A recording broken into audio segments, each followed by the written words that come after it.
Having me as a so-called useless daughter-in-law must be such a disappointment. At least that's how she always made me feel.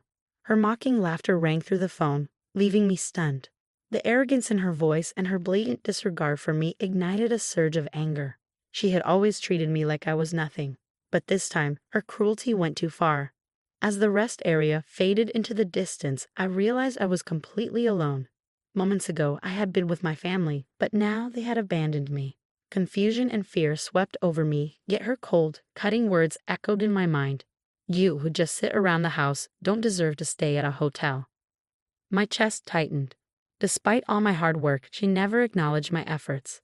I ran an inn with dedication and managed every detail to perfection. Yet she clung to her narrative, intent on destroying my self-worth. On her end of the call, I could hear relatives laughing, their mockery amplifying my isolation.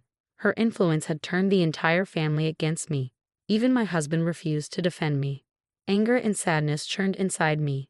The humiliation, the dismissal of my contributions, and now this outright betrayal. It was too much. Her sneering face and contemptuous eyes filled my mind. Her obsession with pushing me away felt suffocating. Something inside me snapped. A decision crystallized in my mind. No more. I drew a deep breath and held my phone tightly, my fingers trembling, not with fear, but with the raw power of long-suppressed rage. My heart raced, fueled by a newfound determination. "Hello," I said, dialing with shaky fingers. My voice was calm, steady, yet brimming with resolve. "I have a favor to ask." This was the beginning of reclaiming my life. It was also the first step toward an unexpected revenge. My name is Maya Smith, age 40.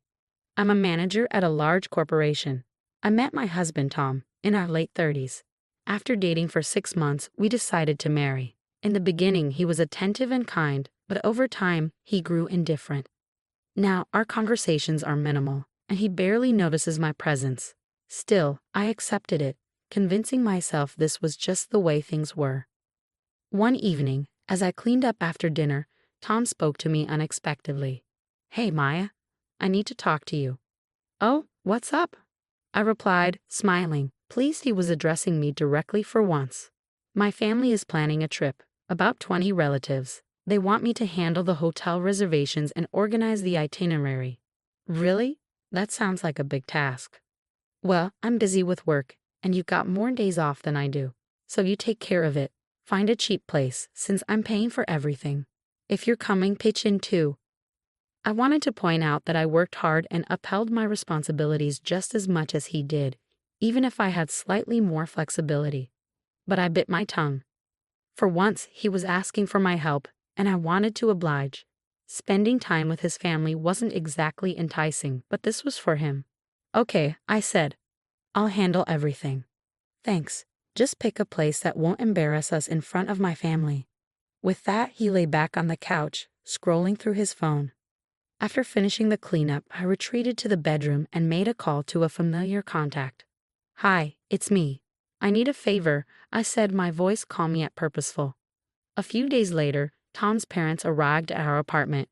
When I had shared the travel plans with Tom, he insisted we invite them over to go through the details in person. As they stepped inside, Tom's mother, Elaine, made a beeline for my kitchen cabinets and began rummaging through them without hesitation. "Maya, are you seriously eating gourmet instant curry from a hotel? How indulgent. You should be cooking for Tom instead of living off things like this," she remarked with mock disapproval, pulling out a few packets. Without asking, she casually dropped them into her bag. This was nothing new. Every time Elaine visited, she treated my kitchen like her personal shopping aisle, helping herself to groceries, canned goods, and even decorative items. Once she took a set of dishes without a word. Her justification was always the same. "Anything in my son's house is fair game. What's wrong with me taking it?"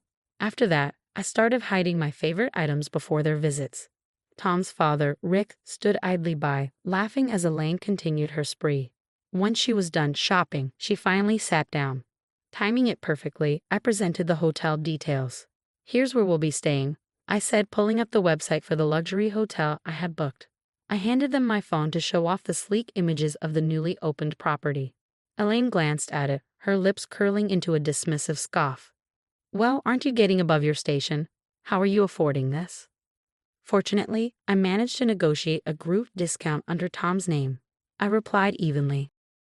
I thought you were useless, but I guess you can handle something like this, she said, her tone high. Her words stung, but I didn't let it show. What Elaine didn't know, and what I hadn't shared, was the truth about the hotel. It was part of my own business. My family had operated a modest inn for years, but after it gained media attention, bookings skyrocketed.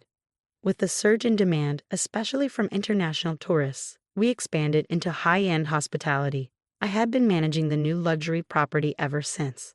Tom knew my family owned a business, but he had no idea I was running such a prestigious hotel. I had kept it a secret, fearing it would create tension. Tom had once complained about my income surpassing his, so I downplayed my career whenever it came up. Over time, I resolved not to share the full extent of my success with him or his parents. I'm sure you'll love it, I said with a polite smile. The place is beautiful and the hospitality is exceptional. Elaine gave me a skeptical look. We'll see. I'll keep my expectations low. Then, without missing a beat, she added, since we're here, let's do some shopping. And we should grab dinner at a nice restaurant too. She completely ignored my offer to cook a meal and left shortly after. The day of the trip finally arrived.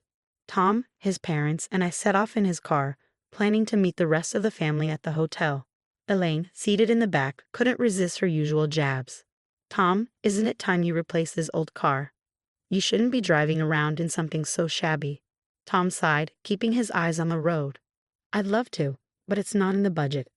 I glanced at him, feeling a pang of sympathy. This trip was already expensive, and I knew how much pressure he was under to impress his family. Oh, I'll pay for it. I can't stand the idea of my son driving around in such a junker, Elaine said with a dramatic sigh from the backseat. Really? Thanks, Mom. Tom replied, brightening immediately. Of course. We'll go to the dealership together next week and pick out something more impressive. They continued chatting as if I weren't sitting right there beside Tom in the front seat. Moments like this had become the norm with his family. But that didn't make it hurt any less. You know, Elaine mused, her tone turning sharp, if only there were grandkids along for this trip. But I guess at this point, it's too late to hope for that. Well, that's what happens when you marry a woman who's already past her prime. Mom, Dad, can you not? Tom muttered, but he didn't press further, letting their cruel comments hang in the air. I kept quiet, staring out the window, regretting ever agreeing to come along. After a long silence, I finally spoke up softly. Tom, I need to use the restroom. Can we stop at the next service area? Elaine immediately rolled her eyes. Couldn't you have gone before we left? This is why we're always late. I'm sorry. I'll be quick, I assured her. Tom pulled into the next service area, and I hurried inside. The line for the women's restroom was long, and I nervously glanced at my watch, worried about holding everyone up. After 10 minutes, I finally emerged, only to find the parking space where Tom's car had been now empty. Confused, I looked around, wondering if I had somehow missed them. I called Tom, but he didn't answer. Slowly, the realization sank in. After a few more failed attempts to reach him, I tried Elaine instead. She answered immediately. Oh, hello, Maya. Something wrong? I'm still at the service area, I said, trying to keep my voice steady. Did something happen? Oh, we're already at the hotel, she replied, her tone dripping with disdain. Trips like these are for family, you know. You're just an outsider tagging along. Her words hit like a punch to the gut. Elaine, you're already spoiled with what my son provides without working or contributing. You can sit this one out, she cut me off, her mocking laughter ringing through the line. In the background, I could hear other family members laughing too. Then, without waiting for a response, she hung up. I stood there stunned. The weight of her words settled over me as I fought against the despair creeping in. I had worked tirelessly to organize this trip, putting my own responsibilities on hold, only to be abandoned like this. But feeling sorry for myself wouldn't solve anything. I faced worse as a hotel manager, handling crises with composure. Drawing on that strength, I took a deep breath and called the hotel. Hello, this is Maya. I have a reservation under Smith. Could you confirm it, please? After ensuring everything was in order, I made another call. Hi, it's Maya, I said to my assistant at the main office. I'm stranded at a service area and need a ride to the hotel. Of course, Ms. Smith. I'll send a car right away, she replied. Relieved, I hung up. Soon, I'd be back on track. Meanwhile, in the car, Elaine gloated to Tom. That woman's never been a good fit for you. She's too old for kids and not exactly a catch. Mom, enough, Tom said, though his voice lacked conviction. I'm just saying, you deserve someone who's actually a family person, she continued. Tom sat in silence, torn but unable to find the courage to defend me.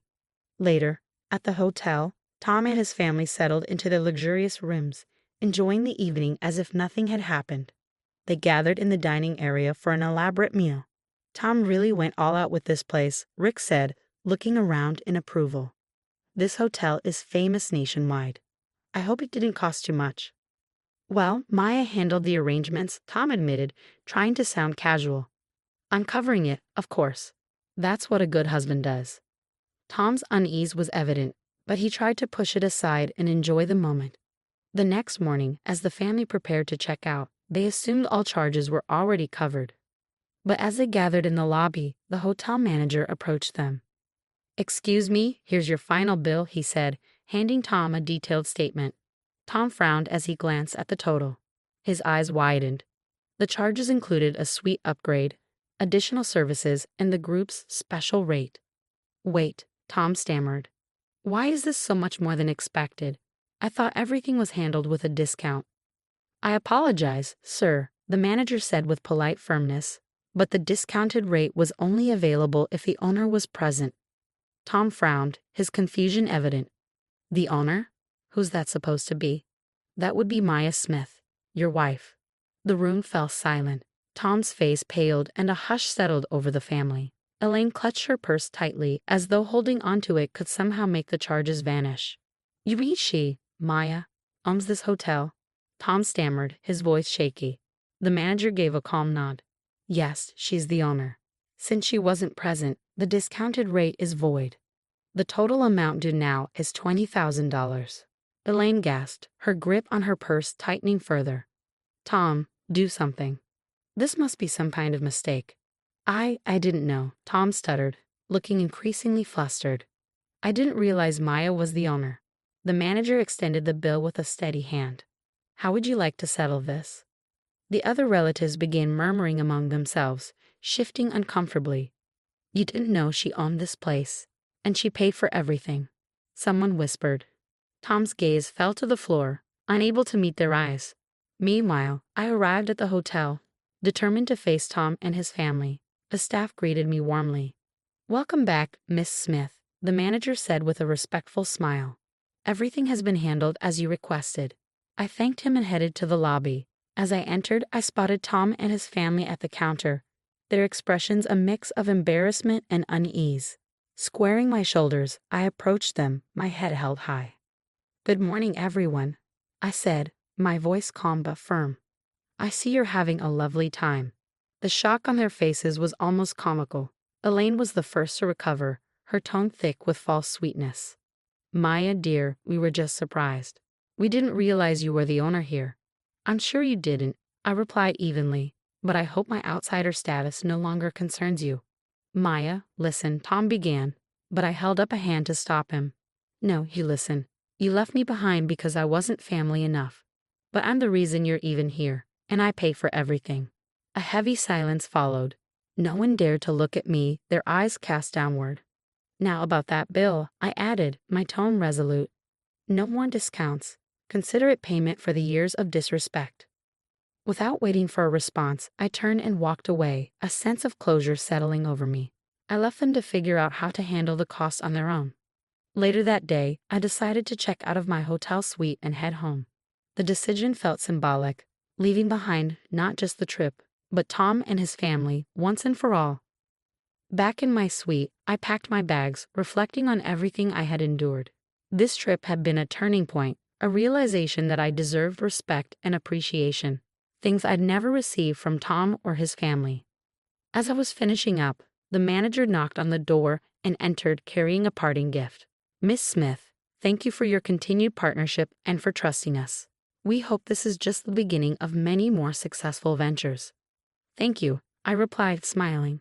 This hotel feels like a second home to me, and you've helped make it truly special. Checking out of the hotel felt like stepping into a new chapter. A powerful sense of freedom washed over me, freedom from the past, from constant judgment, and from the weight of others' expectations. In the days that followed, I filed for divorce, finally choosing myself over a loveless marriage. I poured my energy into expanding the family business, opening more luxury inns, and pursuing dreams I'd shelved for far too long. Surprisingly, news of my divorce and Tom's mounting financial troubles soon spread, but I didn't dwell on it. My new life was brimming with purpose, community, and growth, surrounded by people who respected me and believed in my vision. On quiet evenings, I'd raise a glass to myself, grateful for the strength to walk away and build a life on my own terms. Happiness, I realized, was something I could claim for myself, and I wasn't looking back.